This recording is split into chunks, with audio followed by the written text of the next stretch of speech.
Today we're going to talk about the author Dylan Thomas. So when we look at Dylan Marley's Thomas, he was born on the 27th of October in 1914 in Swansea in Wales of the UK. He moved to New York, and so he died at the age of 39 on the 9th of November in 1953. His major occupation? Dylan Thomas is known as a poet, and he usually worked through the sense of modernism. However, he had the tendency to harken back to romanticism in his poetry. He also had his spouse Caitlin McNamara, and he had children with her, Llewellyn Edward Thomas, Erinwy Bryn Thomas, and Colm Garin Hart Thomas. So when Dylan Thomas was born in the uplands area of Swansea in South Wales on the 27th of October in 1914, his father, David John Thomas, was an English master who taught English literature at the local grammar school. Now his mother, Florence Hannah Thomas, was a seamstress that was born there in Swansea, and he had a sister by the name of Nancy, who was 8 years older than Dylan. Now, his childhood was spent largely in Swansea with regular summer trips to visit his maternal aunt's Carmarthenshire dairy farm. Now, these rural trips and the contrast with the city life in Swansea provided inspiration for much of his work, notably many short stories, radio essays, and the poem Fern Hill. Now, in early life, Thomas was known to be a sickly child who shied away from school and preferred reading on his own. Now, Thomas's formal education began at Mrs. Hole's Dame School, a private school situated a few streets from his home on Mirador Crescent.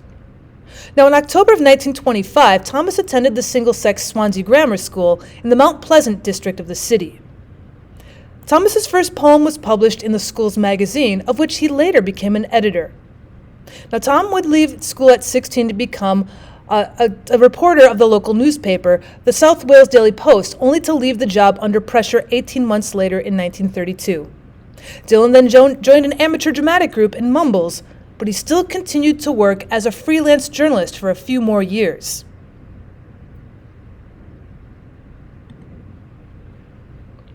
So Dylan Thomas wrote half of his poems and many short stories while living in his Quamditkin home. And Death Shall Have No Dominion is one of his best-known works, written at this address. Now, his highly acclaimed first poetry volume, 18 Poems, was published on the 18th of December, 1934. The same year, he moved to London. Now, the publication of Deaths and Entrances in 1946 was a major turning point in his career. Dylan Thomas was well known for being a versatile and dynamic speaker, and was best known for his poetry readings. His powerful voice would captivate American audiences during his speaking tours of the early 1950s, and he also made over 200 broadcasts for the BBC.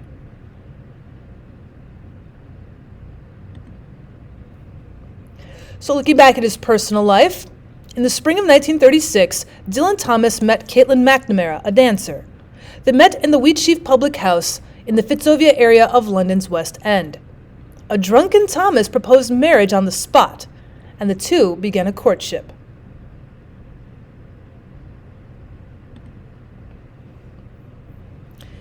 Now, he does have an addiction to alcohol, and Thomas would like to boast about his addiction, saying, "An alcoholic is someone you don't like, who drinks as much as you do." Thomas liked his taste of whiskey, and he did his fair share of drinking, although the amount he's supposed to have drunk may have been an exaggeration. So looking more into his career, his personal style of writing, Thomas's verbal style played against strict verse forms, such as with the villanelle, such as, for example, his arguably most famous poem, Do Not Go Gentle into That Good Night. His images were carefully ordered in a patterned sequence, and his major theme was the unity of all life, the continuing process of life and death, and new life that linked the generations. Now, Thomas saw biology as a magical transformation, producing unity out of diversity. And in his poetry, he sought a poetic ritual to celebrate this unity. He saw men and women locked in cycles of growth, love, procreation, new growth, death, and new life again. Therefore, each image at that point in life engenders its opposite. Thomas also derived his closely woven, sometimes self-contradictory images from places like the Bible, Welsh folklore, and his interpretations of Freud, who was popular read at the time.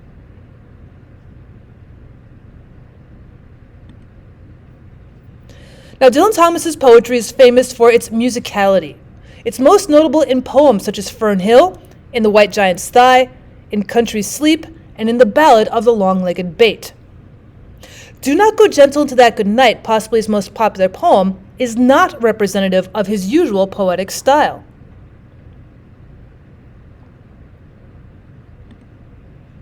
Thomas once confided that the poems which had most influenced him were Mother Goose rhymes, which his parents taught him when he was a child. Now, he did not understand all of their contents, but he loved their sounds, and the acoustic qualities of the English language became his focus in his work later. He also claimed that the meanings of a poem were very secondary nature to him. And so here is part of his bibliography.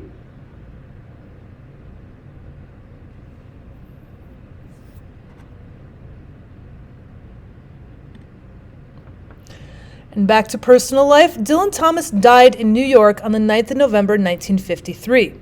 The first rumors were of a brain hemorrhage, followed by reports that he had been mugged. Soon came the stories about alcohol, that he drunk himself to death, and later there were speculations about drugs and diabetes.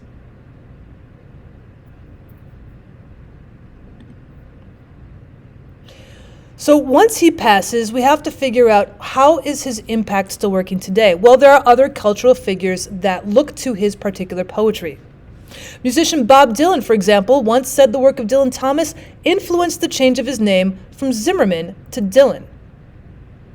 Welsh musician John Cale has also been highly influenced by the work of Dylan Thomas, even setting several of Thomas's poems to orchestral music in his 1989 album, Words for the Dying, as well as the musical setting of A Child's Christmas in Wales on his album Paris 1919.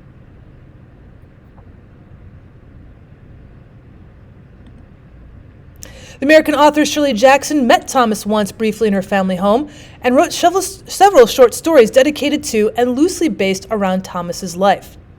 And the American band Brave Saint Saturn quoted a portion of the poem "And Death Shall Have No Dominion" in the song Here Is the News from the album Anti-Meridian.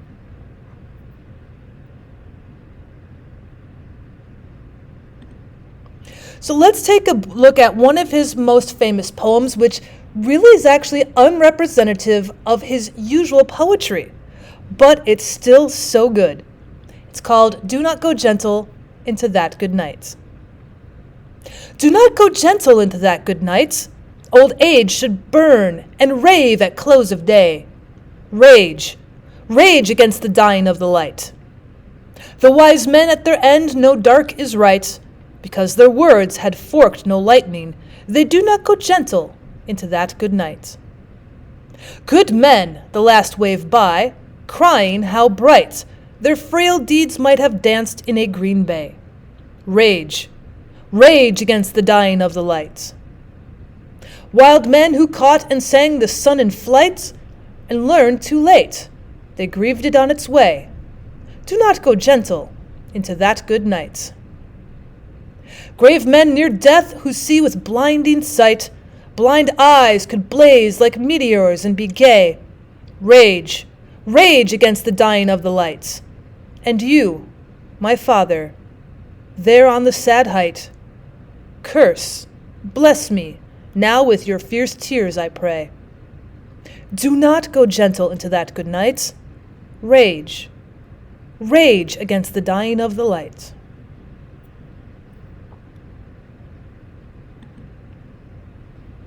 So this is a villanelle that was composed in 1952 and is considered to be among the finest works of Dylan Thomas. Originally published in the journal Beauté Obscure in 1951, it appeared as part of the collection In Country Sleep. Now, written for his dying father, it is one of Thomas's most quoted works. Now, Dylan Thomas's father had been a robust militant man most of his life, and when in his 80s he became blind and weak, his son was disturbed by seeing his father become soft or gentle. In this poem, Thomas is rousing his father to continue to be the fierce man he'd always been.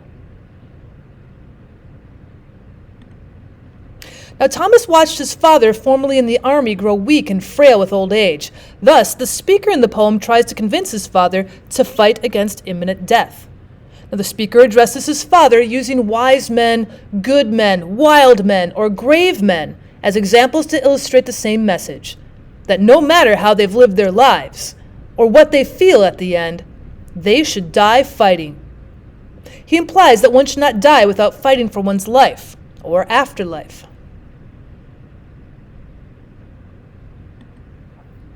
So when we take a look at them stanza by stanza, in our first stanza, the first line is command. Do not go gentle into that good night. Don't give up so easily. The second line, old age should burn and rave at the close of day, offers the speaker's belief that even when the old and infirm, the man should stay energetic and complain if necessary, as long as he does not give in to death easily. Then line 3 again is command. Rage. Rage against the dying of the light. Fight against the oncoming of death.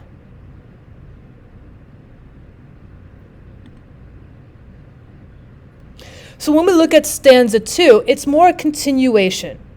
Even though wise men know they cannot keep death away forever, and especially if they haven't accomplished all of their goals in life, they don't accept death easily. They will continue to say, do not go gentle.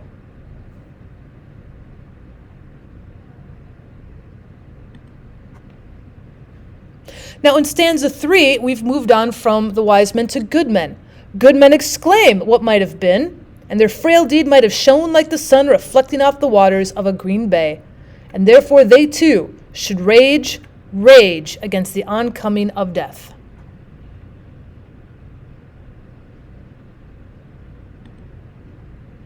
In stanza 4, we turn to the wild men.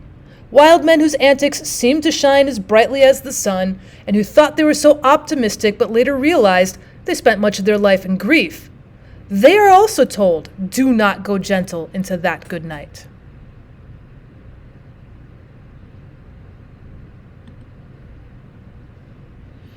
And finally, with the grave men whose eyes are fading fast, they can still flash life's happiness. They are also told to rage against the dying of the light.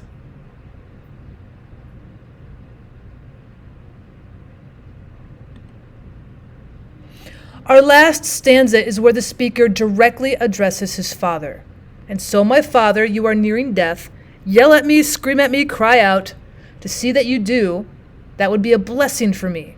And I beg you to show me that militant man you once were. Do not go gentle into that good night.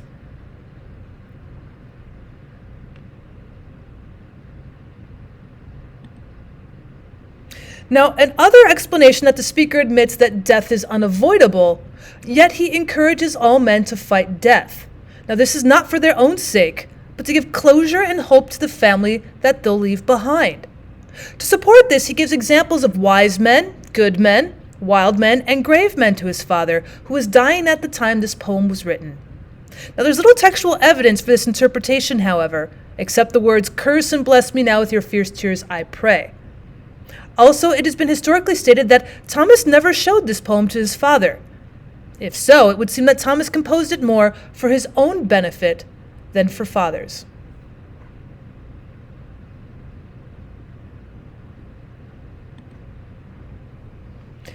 Now, the form of the poem is known as a villanelle, with a rhyme scheme that alternates between night and day. We also see quite a few metaphors, such as a good night and a dying of the light. We also have a combination of rhetoric and personification. For example, in line 2, old age should burn and rave.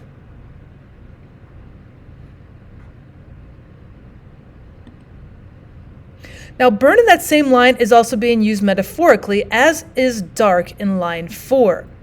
In line 5, the words had forked no lightning is metaphorical, and we've got more personification in line 8. Their frail deeds might have danced in a green bay.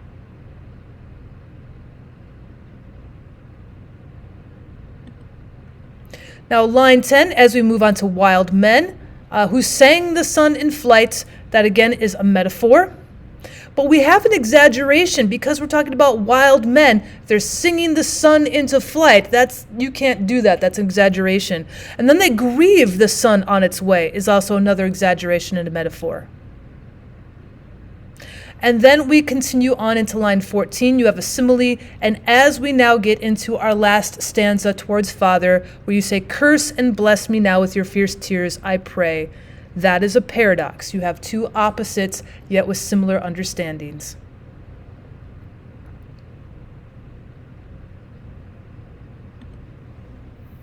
So let's look at one of Dylan Thomas's poems that fits a little bit more, is a little more representative to his normal poetry.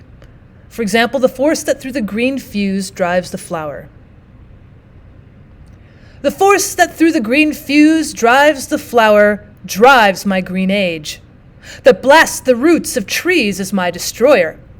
And I am dumb to tell the crooked rose, my youth is bent by the same wintry fever. The force that drives the water through the rocks dries my red blood, that dries the mouthing streams turns mine to wax. And I am dumb to mouth onto my veins how the mountain spring the same mouth sucks. The hand that whirls the water in the pool stirs the quicksand, that ropes the blowing wind, hauls my shroud sail. And I am dumb to tell the hanging man how of my clay is made the hangman's lime. The lips of time leach to the fountainhead, love drips and gathers, but the fallen blood shall calm her sores. And I am dumb to tell a weather's wind how time has ticked a heaven round the stars. And I am dumb to tell the lover's tomb how at my sheet goes the same crooked worm.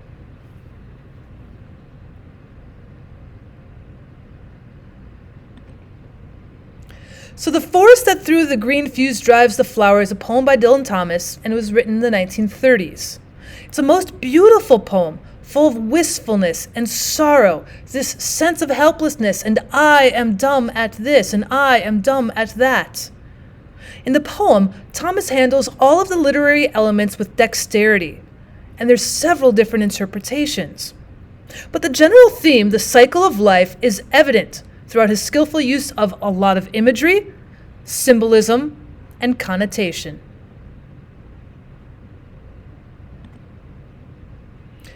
So theme. The main theme of this poem is possibly a connection between nature and the life cycle. Thomas speaks of a mysterious and unstoppable force that controls both mankind and nature, forever linking them together, as his youth is bent by the same wintry fever as the crooked rose. And he believes that the lives of mankind and nature are not separable.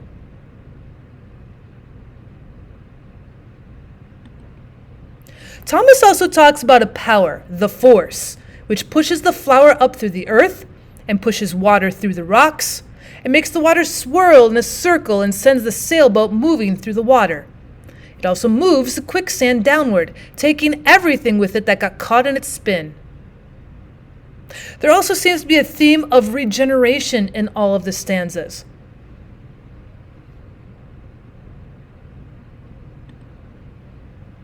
So when we look at stanza 1, the green fuse represents the stem of a flower, but through connotation, fuse could be also thought of something explosive, which is very contrary to a gentle flower.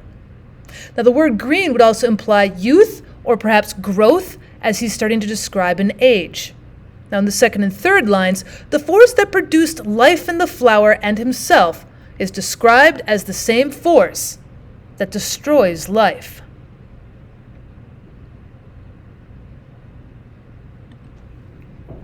Now the fourth line shatters the beautiful image of a rose, a symbol of health and strength, when it's described as crooked, and it invites negative connotations. Just as the rose is delicate, he's also weakened, and the seasons of his life changed from springtime liveliness to a wintry fever. The image of a frail old man then perhaps comes to mind.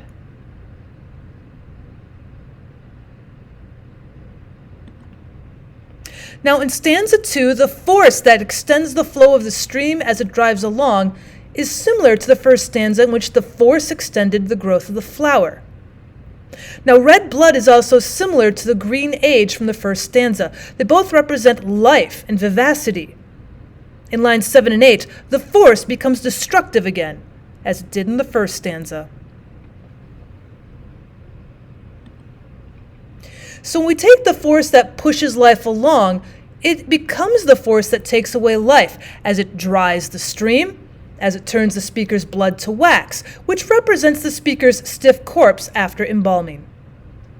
Now, as in the first stanza, he's unable to communicate his feelings. An attempt to explain the situation to his body would be futile, especially since it's already lifeless.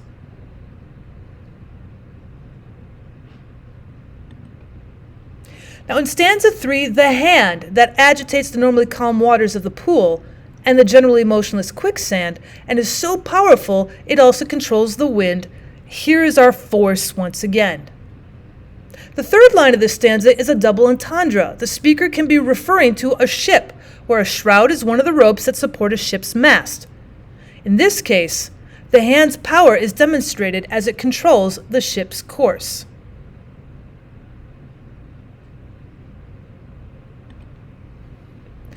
Now, the shroud would also be a sheet that is used to wrap a dead body for burial. So in the fourth and fifth lines, the speaker finds it senseless to communicate his feelings with the hanging man, since they both share the same fate. The speaker's body, his clay, will be in the hangman's cavity, which is filled with lime to prevent the smell of rotting corpses.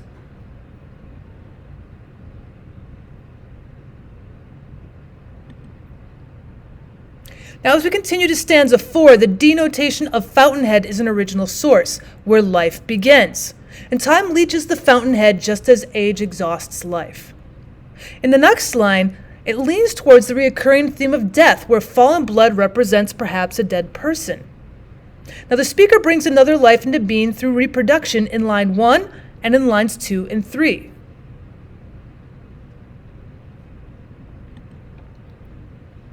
Now, here in stanza 4, time is referred to as her, and the burden on society is represented by soars. So he's incapable of explaining to the wind how time works, because the wind already knows the nature of time, and the weather's wind has been to the heavens and the stars and has seen all possible weathers. So we're personifying it as her, and yet at the same time, we are dumb to tell a weather's wind because they've seen all things. They know all possibilities.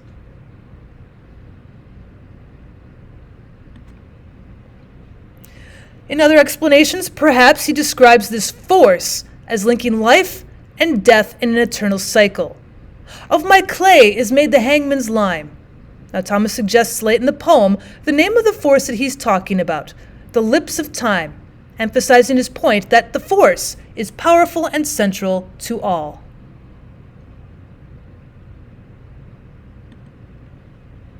And again, with literary devices, structurally the poem follows a certain rhythm.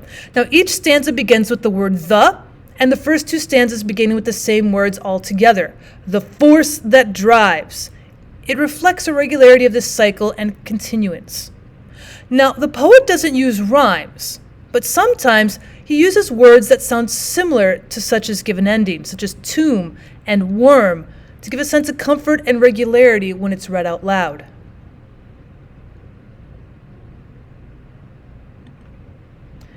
Now, the organizations of ideas in the first three stanzas are very similar. The first part concerns in the two stanzas are comparing mankind with nature in terms of life and creation. And then after the semicolon, there's a mention of destruction. Then comes a short line showing how the force will cause the death of the poet.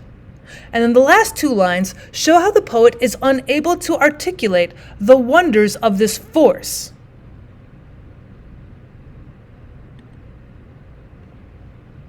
Now, the force starting a line makes it clear that that is the major theme of the poem, and the second line of many of the stanzas begin with a verb that emphasizes power. Now, often a verb is used to start the line, such as drives and stirs, to reinforce the importance of the actions that this themed force performs.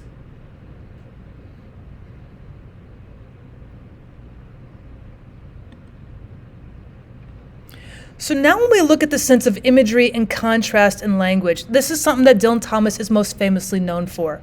He uses many colors in terms of imagery, which adds depth and meaning to the poem, as colors can symbolize numerous things. For example, the green here might stress life and youth, and also the fact that the same word is used to describe the age of a human, perhaps the life of a flower.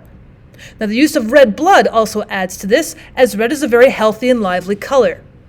His imagery is often extremely interesting and original, and the shroud sail reminds the reader that perhaps of a Viking funeral, which draws many connections with the sea and the wind.